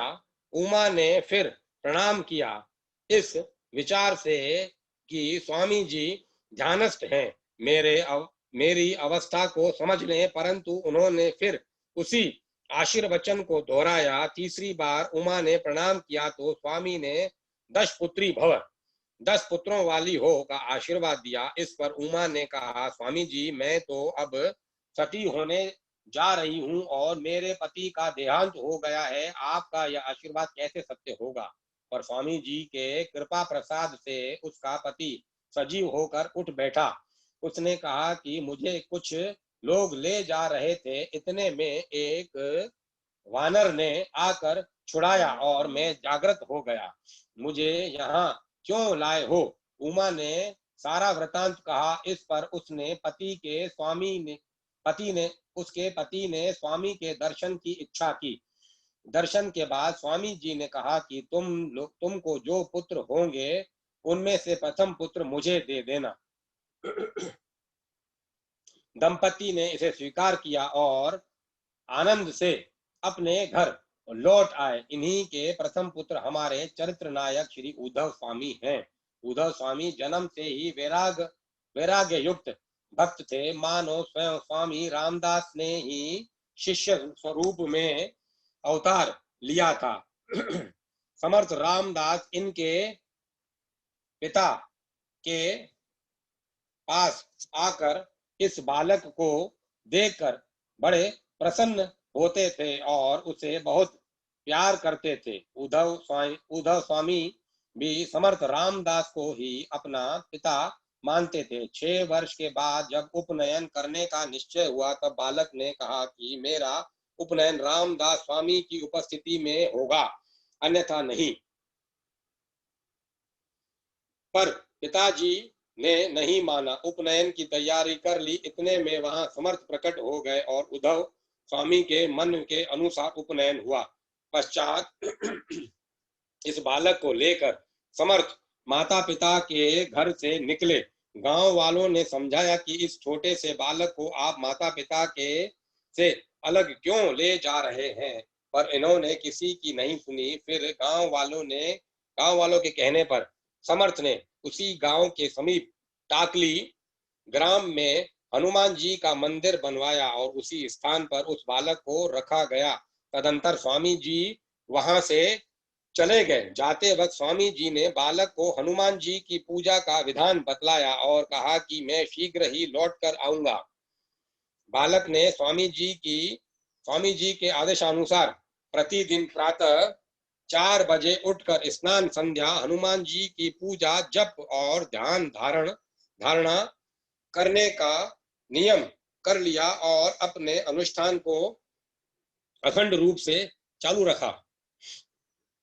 वह प्रतिदिन सदगुरु की प्रतीक्षा करता रहा। इस तरह 12 वर्ष व्यतीत हो गए। बालक बराबर अनुष्ठान करता रहा। एक दिन उसके मन में आई कि गुरुजी तो शीघ्र लौटने का वादा करके गए थे, फिर अभी तक क्यों नहीं आए? ये मुझ पर रूठ तो नहीं गए? चित्त व्याकुल हो गया और गुरुजी के दर्शन की लालसा अत्यंत बढ़ गई। उसने पूजा के समय इसके लिए श्री हनुमान जी से प्रार्थना की। इस पर भी जब समर्थ नहीं आए तब एक दिन उसने प्रतिज्ञा की कि अब मुझे जब तक दर्शन नहीं होंगे मैं अन्न ग्रहण नहीं करूंगा। इनके भक्ति भाव को देखकर हनुमान जी प्रसन्न हो गए और रात्रि के 12 बजे दर्शन देकर बोले, वत्स चिंता न कर, तेरे गुरुजी को मैं लेकर आता हूँ। इस समय स्वामी रामदास जी सज्जनगढ़ में निवास करते थे। उनको हनुमान जी ने जगाया और तुरंत दर्शन देने के लिए लेकर आए। उद्धव स्वामी गुरु जी के दर्शन पाकर बड़े ही प्रसन्न हुए। यथा योग्य प्रणाम पूजन आदि के पश्चात उपदेश देने की प्रार्थना की। स्वामी रामदास जी ने उनको उपदेश दिया और कुछ दिनों तक टाकली ग्राम में अपने शिष्य के साथ रहकर उसे दृढ़ आत्मानुभव कराया। तदंतर वे वहां से फिर सज्जनगढ़ लौट गए। समर्थ रामदास जी के अकस्मात सज्जनगढ़ से चले जाने के पश्चात उनके शिष्य कल्याण, शिवाजी आदि ने बड़ी खोज की, परंतु जब कहीं पता न चला तब वे बड़े दुखी हुए। समर्थ जी के वापस लौट आने पर उनसे पूछा तो उन्होंने बतलाया कि उद्धव स्वामी नाम का मेरा एक अत्यंत प्रिय शिष्य है, उसके प्रार्थना पर मैं अकस्मात वहां चला गया था, अब वहां से लौट कर आ रहा हूँ। यह कहकर उन्होंने उद्धव स्वामी का सारा वृतांत सुनाया। इस पर सभी शिष्यों ने उद्धव स्वामी के दर्शन की इच्छा प्रकट की। समर्थ ने उद्धव स्वामी को सज्जनगढ़ बुलवाया और अपने सब शिष्यों से उनकी भेंट करवाई। उस समय सबको बड़ा ही आनंद हुआ। एक दिन समर्थ जी ने उद्धव स्वामी को अपने दास बोध ग्रंथ पर व्याख्यान करने की आज्ञा दी। गुरु जी के आज्ञा अनुसार उद्धव स्वामी ने दास बोध का व्याख्यान इतना सुंदर किया कि उसे सुनकर गुरु जी बड़े प्रसन्न हुए और अपने शिष्य में उनका अग्र स्थान अपने शिष्यों में उनको अग्र स्थान दिया। सज्जनगण से टाकली ग्राम का वापस सज्जनगण से टाकली ग्राम का वापस जाने की आज्ञा होने पर वहां से जब उद्धव स्वामी चले तो छत्रपति शिवाजी ने उनसे प्रार्थना की कि मैं 5 गांव आपके आपके टाकली मठ को देता हूं, कृपया स्वीकार कर लीजिए। इस पर उन्होंने अत्यंत नम्रता से उन्हें लेना अस्वीकार कर लिया। इससे उनके वैराग्य का पता चलता है। टाकली लौटने के पश्चात उद्धव स्वामी अपने नित्य कार्यक्रम के अनुसार भजन पूजन में लग गए।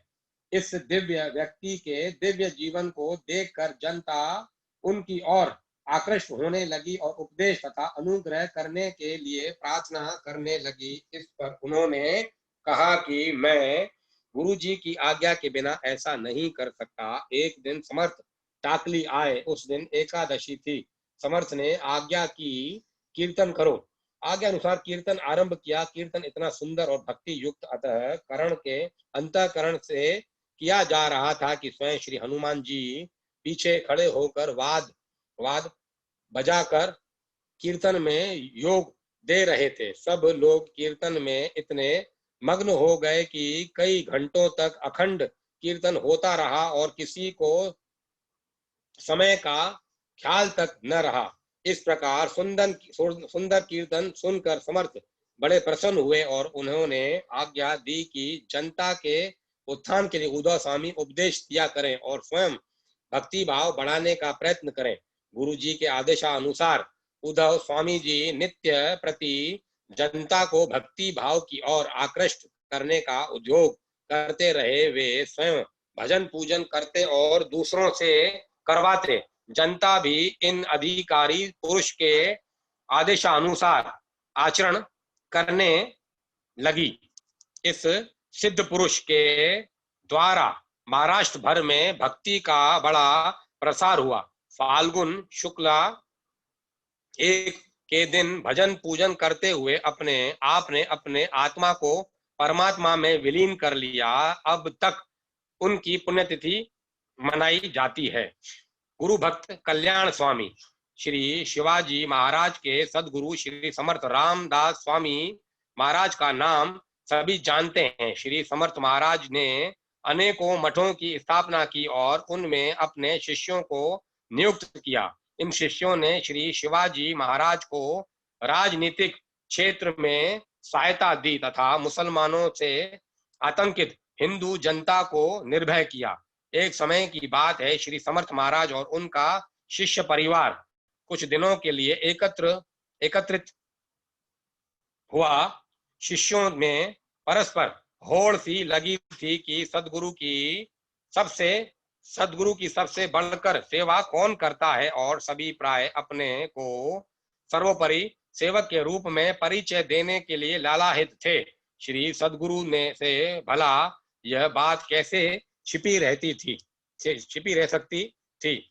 इसीलिए उन्होंने सच्ची कसौटी पर कौन शिष्य खरा उतरता है इसकी परीक्षा के लिए एक लीला रची। एक दिन जब कि समस्त शिष्य मंडल उपस्थित था, वे जोर से कराने लगे मानो कहीं उनके बड़ी पीड़ा हो रही हो। समस्त शिष्य घबरा गए और सबने समर्थ महाराज से उसका कारण पूछा। स्वामी जी ने कहा, पुत्रों, मेरी पिंडली में एक बड़ा भारी फोड़ा हो गया है और उसमें असह पीड़ा हो रही है। शिष्य मंडली में हलचल सी मच गई। सभी शीघ्र चिकित्सा कराकर गुरुजी को आराम पहुंचाने के लिए आतुर हो उठे। कोई कुछ उपचार करने के लिए कहने लगा। स्वामी जी ने कहा, सुनो पुत्रों, यह मेरा फोड़ा साधारण नहीं है और यह तुम्हारे किसी भी ब्रह्मोपचार से ठीक नहीं हो सकेगा। शिष्य आग्रह पूर्वक बोले, महाराज, कुछ न कुछ उपचार तो अवश्य ही होना चाहिए। स्वामी महाराज ने उत्तर दिया, हाँ वत्सों, इसके लिए एक ही उपचार हो सकता है। उससे तुरंत ही मेरी पीड़ा मिट जाएगी, परंतु वह दुस्साध्य है। इतना कहकर वे चीख चीख कर पुनः कराने लगे। यह देखकर शिष्य बोले, महाराज, कैसा भी दुस्साध्य उपचार क्यों न हो, उसे करने में हमें अपने प्राणों की भी चिंता नहीं है, आप बताएं तो सही। स्वामी जी जब शिष्यों से यही तो कहलवाना चाहते थे, उनके इतना कहते ही स्वामी जी बोले, सुनो, इसका उपचार यह है कि कोई मनुष्य मेरे इस फोड़े को मुंह लगाकर चूस ले, बस मेरी वेदना तुरंत मिट जाएगी। परंतु वह चूसने वाला मर जाएगा। स्वामी जी की यह बात सुनते ही सब शिष्य एक दूसरे की ओर ताकने लगे। कोई भी इस कार्य के लिए आगे नहीं बढ़ा। अंत में कल्याण नामक शिष्य उठे और उन्होंने स्वामी जी के से फोड़े पर बंधी पट्टी खोलने के लिए कहा। स्वामी जी ने कहा, पट्टी खोलने से में मुझे असह्य वेदना होगी, इसीलिए पट्टी नहीं खुलनी है। मैं पट्टी में से एक कोने पर फोड़े का काला सा मुंह दिखा हाँ, पट्टी में से एक कोने पर फोड़े का काला सा मुंह दिख रहा है, बस वहीं से चूसना आरंभ कर दो। कल्याण ने सदगुरु चरण पर सिर रखकर और फोड़े को मुंह में लेकर चूसना आरंभ कर दिया। फोड़े में से चार छह घूंट लेने के बाद कल्याण ने अपना मुंह फोड़े पर सारी शक्ति से लगा दिया और बड़े जोर जोर से चूसना आरंभ किया। उसे बड़ा मधुर स्वाद मिल रहा था। स्वामी जी चिल्ला उठे, अरे कल्याण धीरे, अरे धीरे। पर कल्याण कब मानने वाले थे। कल्याण बोले, महाराज आपके प्रतिदिन ऐसे ही फोड़े हुआ करें और मैं उन्हें चूसा करूं। इतना कहकर कल्याण ने यथाशक्ति सारा फोड़ा चूस लिया। अंत में स्वामी जी ने पट्टी खोली और पिंडली पर से तोतापुरी आम की एक बड़ी गुठली और छिलका निकल पड़ा। यह देखकर सारे शिष्य लज्जित हो गए। पाठक समझ ही गए होंगे कि स्वामी जी ने पके हुए मीठे लंबे तोतापुरी आम पर ही पट्टी बांध ली थी। आगे चलकर अपनी अनुपम गुरु भक्ति से कल्याण श्री समर्थ रामदास स्वामी महाराज के प्रमुख शिष्य होकर कल्याण स्वामी के नाम से प्रसिद्ध हुए और इन्होंने बड़ा कार्य किया। भक्त मुनि जी स्वामी नरहरयानंद जी आचार्य भगवान श्री रामानंदाचार्य जी महाराज की आज्ञा पाकर भक्त श्री मुनि जी चित्रकूट को चल दिए। गंगा जी के किनारे किनारे चलकर प्रयागराज पहुंचे। वहां से चित्रकूट गए। चित्रकूट में विमल सलिल प्रवाहनी श्री मंदाकिनी जी के किनारे एक टीले पर आप खड़े हुए। वहां प्राचीन संत की गुफा थी। उसमें से मधुर ध्वनि निकली और वह उनमें उनके श्रवणों में जा पहुंची। इधर उधर देखने पर गुफा का द्वार मिला। टटिया हटाकर भीतर चले गए। भीतर एक महात्मा के दर्शन हुए। प्रणाम किया, आशीर्वाद मिला। महात्मा जी ने कहा कि इस सीढ़ी से गुफा में चले जाओ। आज्ञा अनुसार उसी मार्ग से वे भीतर घुस गए। अंदर जाने पर एक बहुत अच्छे साफ सुथरे प्रांगण में जा पहुंचे जो अत्यंत प्रकाशमान था। वहां देखते हैं कि सुंदर आसन लगे हुए हैं। उनमें से 4 आसनों पर 4 भक्त मुनि योग समाधि में लीन विराजमान हैं। शेष आसन खाली थे। सोचने लगे कि शायद मुनि जन कहीं गए हुए हैं। प्रत्येक आसन पर जल भरा कमंडलू और कंदमूल फल रखे हुए थे। बीच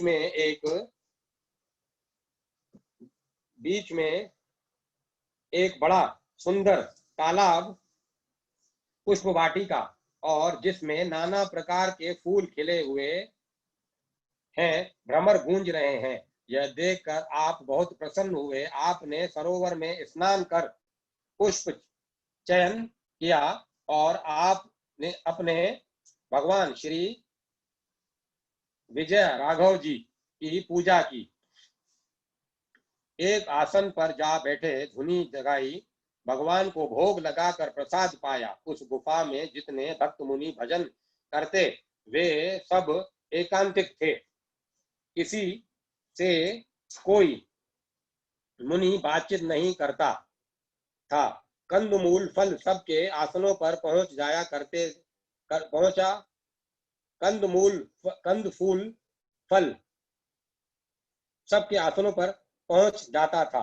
वे वहां रहकर भजन करने लगे। मन रम गया और आनंद में निमग्न रहते हुए बहुत दिन बीत गए। एक दिन अपने भगवान की पूजा के लिए तुलसी और फूल लेने के लिए वाटिका में गए। तब कुंज प्रसारणी के पास पहुंचते ही उनका शरीर पत्थर के विग्रह तुल्य हो गया। उसी में मस्त हुए बहुत दिन हो गए। एक दिन एकाएक 16 योगिनियों का एक मंडल उस कुंज प्रसारणी के पास आकाश से उतरा।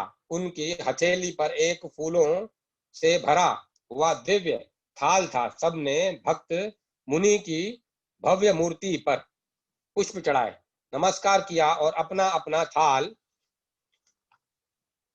रखकर मनुहार मधुर स्वर से वे स्तुति गान करने लगे। स्तुति के समाप्त होते ही उस भव्य मूर्ति में चेतना दौड़ आई। स्तंभता दूर हो गई और सहज समाधि भंग हुई। वे लड़खड़ा कर गिर पड़े। कुछ देर में संभले, तब सब योगनियां चली गई। साधारण स्थिति में आ जाने पर उन्हें अपने विजय राघव भगवान की पूजा का स्मरण हो आया। फूल तुलसी दल उतारने को आगे बढ़े। अब कोई किसी तरह की रुकावट थी नहीं। अब तो श्री कुंज प्रसारणी जी ने अपना रूप ही बदल दिया और वे एक वृद्ध तपस्विनी के रूप में परिणित हो गई। मुनि ने चरण छूकर सादर प्रणाम किया। तपस्विनी ने उनके सिर पर हाथ फेर कर कहा, बेटा जा भजन पूजन कर।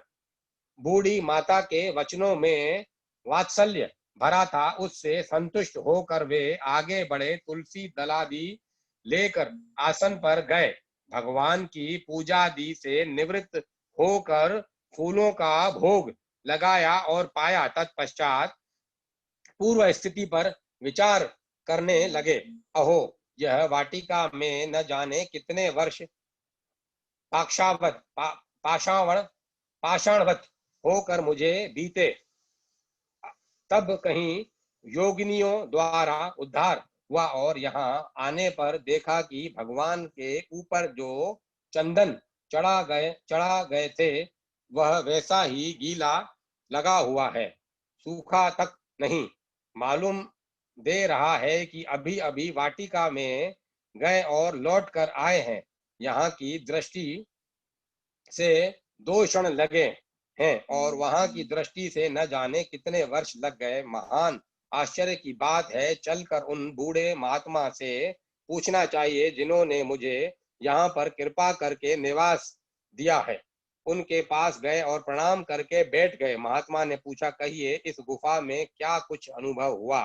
मुनि जी बोले, भगवान विचित्र अनुभव हुआ। तदंतर फुलवारी की सब घटनाएं सुना दी और रहस्य पूछा। महात्मा जी ने कहा, इस गुफा का क्षेत्र प्रकृति से परे है। यहाँ की सब वस्तुएं अप्रकृत हैं। प्राकृतिक देश काल की सरणी यहाँ काम नहीं करती। अस्तु क्षण भर का परिमाण बढ़कर वर्षों तक पहुंच गया तो इसमें आश्चर्य की कोई बात नहीं है। इसमें जगत के अंतर्गत स्वप्न या सुषुप्त अवस्था के भोग हुए हैं। द्रक्तल की ज्योति यदि कंठ और हृदय में उतर आई तो इसमें आश्चर्य ही क्या है? ऐसा हुए बिना भीतर प्रकाश कैसे फैले और अंतर जगत कैसे प्रकाशित हो? इस भगवत धाम की महिमा निराली है। यहाँ असंभव का आकार गुप्त हो जाता है। ज्ञान और विज्ञान के धरातल पर भाग भगवाचरण चिन्ह अंकित है। ऐसा साफ दर्पण है कि इसमें अपनी मुखाकृति स्पष्ट दिखाई देती है। यहाँ बिना प्रयास आत्मज्ञान प्राप्त हो जाता है। भगवान के सौलभ्य गुण का यहाँ सहज विकास है। वृद्धा तपस्विनी जी के उपदेशानुसार भजन पूजन करते रहो, तुम्हारा मनोरथ पूर्ण हो जाएगा।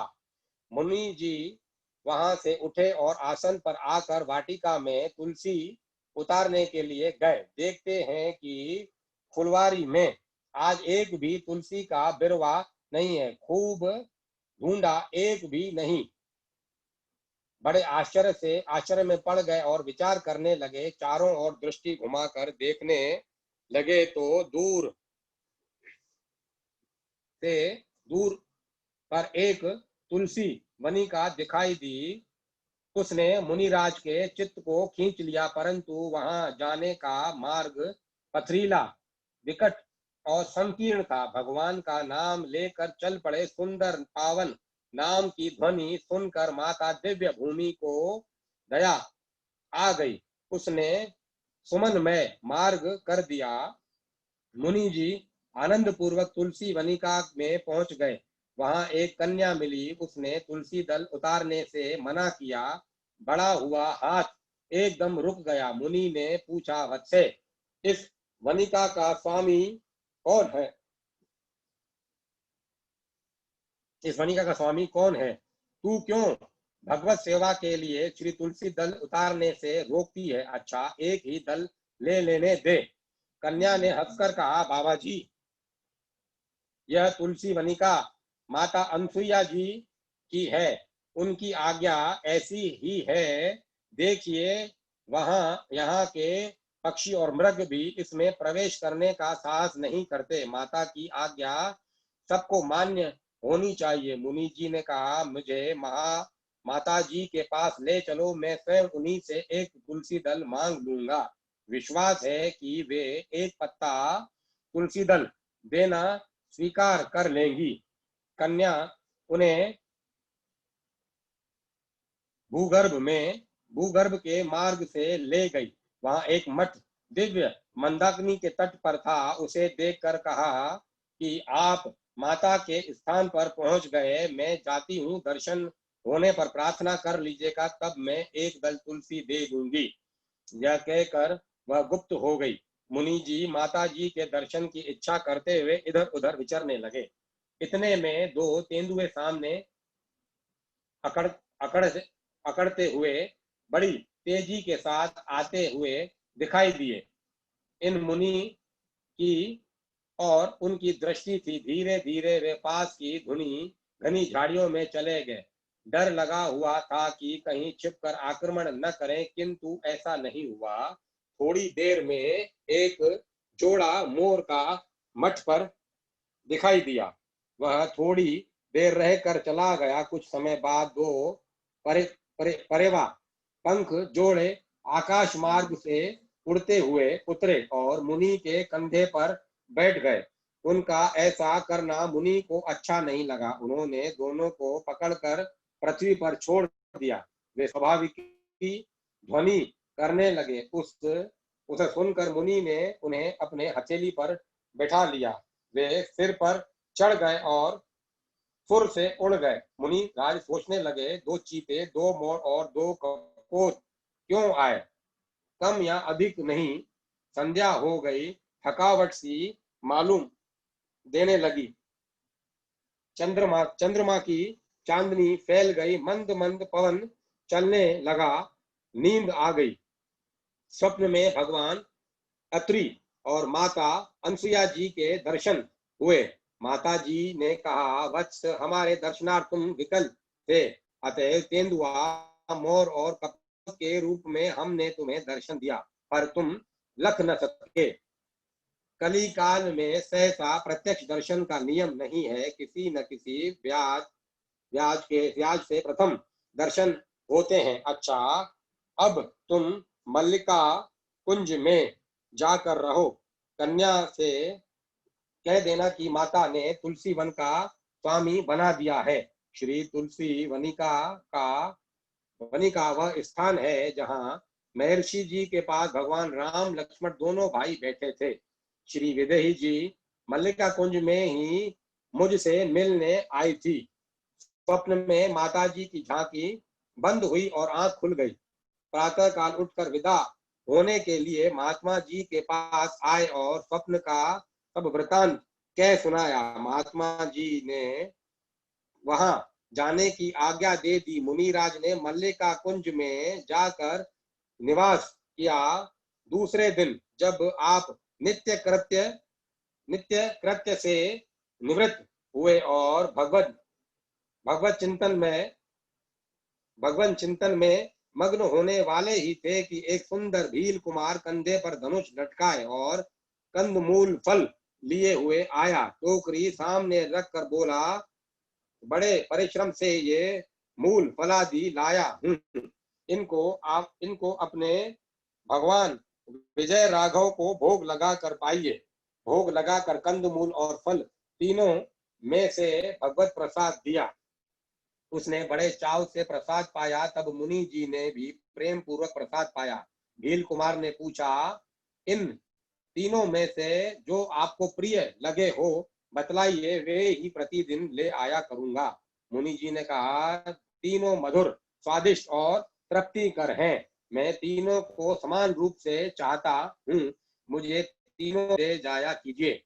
उसने बहुत अच्छा कहा, प्रणाम करके चला गया। मुनि जी विश्राम करने लगे। सोने का कोई समय न था तो भी नींद आ गई। स्वप्न में देखते क्या है कि श्री सीताराम लक्ष्मण स्फटिक शिला पर बैठे हुए वही फल भोग लगा रहे हैं। श्री रामचंद्र जी ने लक्ष्मण से कहा, इन बाबा को भी कंदमूल फल देना चाहिए। श्री लक्ष्मण जी उठना ही चाहते थे कि बाबा जी ने हाथ जोड़कर कहा, आप लोग पा ले तो पत्तल पर जो प्रसादी बच जाएगी उसे ही मैं पाकर आनंदित हो जाऊंगा। भगवान श्री रामचंद्र जी ने कहा कि आप जैसे मुनि को हम अपना उच्चिष्ट कैसे दे सकते हैं, यह तो बड़े असमंजस की बात है। मुनि ने कहा, भगवान मैं तो नित्य आपका ही उच्चिष्ट पाता हूँ, कोई नई बात नहीं है। भोग लगाते हुए ध्यान में आई हुई दिव्य मूर्ति और उस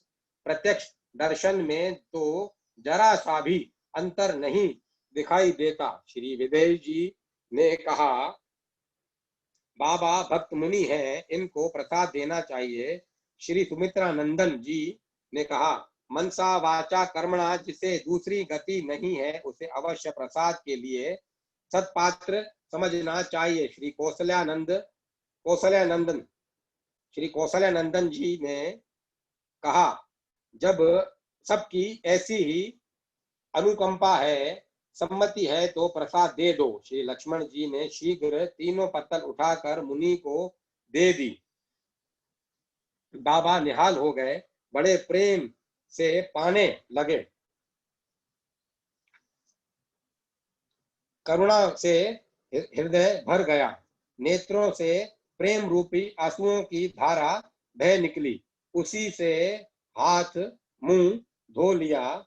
कृतार्थ हो चरण स्पर्श करने को जैसे उठे कि निंद्रा भंग हो गई। वे भक्त मुनि हमारे स्वामी नरहरयानंद जी ही थे, जिन्होंने गोस्वामी तुलसीदास जी को रामचरित्र मानस पढ़ाया था।